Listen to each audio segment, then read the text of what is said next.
আমাদের দেশে অনেক বিয়েতে কোনো একজনকে উকিল বাপ নির্ধারণ করতে দেখা যায়। ইসলামী শরিয়া এর বিশেষ কোনো প্রয়োজনীয়তা কিংবা অনুমোদন আছে কিনা সেটা জানা দরকার। কোরআন হাদিস এই বিষয়টিকে কিভাবে দেখে, বিস্তারিত থাকছে ডেস্ক রিপোর্টে।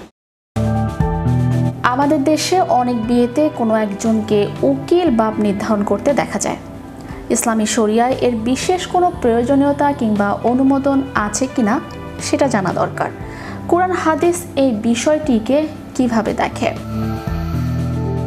আমাদের সমাজে বিয়ের অনুষ্ঠানগুলোতে উকিল বাবা নামে অধিকাংশ ক্ষেত্রে বেগানা কোনো পুরুষকে খামাখা উকিল সাজানো হয়।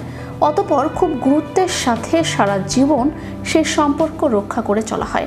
উকিল বাবাকে পিতা মনে করে সব সময় হাদিয়া আদান প্রদান করতে হয়, যদিও এগুলো পাওয়ার অধিক হকদার প্রকৃত পিতামাতা। এমনও দেখা যায় যে উকিল বাবা মাহারাম কেউ না হওয়া সত্ত্বেও শুধু উকিল বাবার দোহাই দিয়ে উক্ত মেয়ে তার সামনে নির্দ্বিধায় আপন পিতার মতো যাতায়াত করেন। এটি ইসলামী শরিয়াতের অতি গুরুত্বপূর্ণ একটি ফরজ বিধান, পর্দা প্রথার সুস্পষ্ট লঙ্ঘন। শরিয়তে এসব কর্মকাণ্ড কোনোভাবেই অনুমোদিত নয়। এসবের কোনো ভিত্তি নেই ইসলামী শরিয়ায়। মূলত উকিল বাপ সিস্টেমটাই একটি কুসংস্কার, প্রচলিত হয়ে চলে আসা সামাজিক প্রথা মাত্র।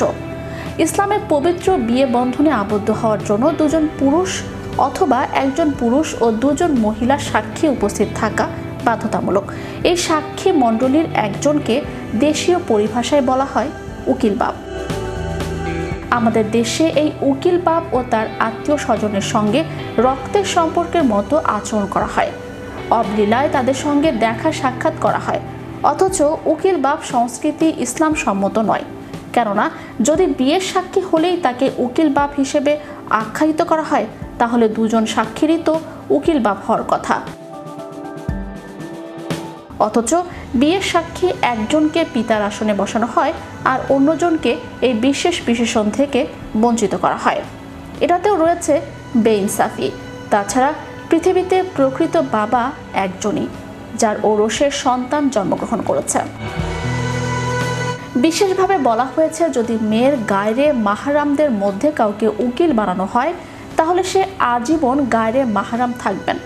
উকিল হওয়ার মাধ্যমে কোনো ধর্মীয় বিধান পরিবর্তিত হয় না এবং বিয়ে সম্পন্ন হলে তার প্রতিনিধিত্বের মেয়াদও শেষ হয়ে যায়। শরীয়তের দিক থেকে মুসলিম নারীদের জন্য সামাজিকতা বা পরিচিতির ভিত্তিতে আজীবন কোনো উকিলের সঙ্গে দেখা করা হারাম। প্রয়োজন ছাড়া উকিল নির্ধারণের রেওয়াজও পরিত্যাগ করা উচিত। Channel Europe news desk.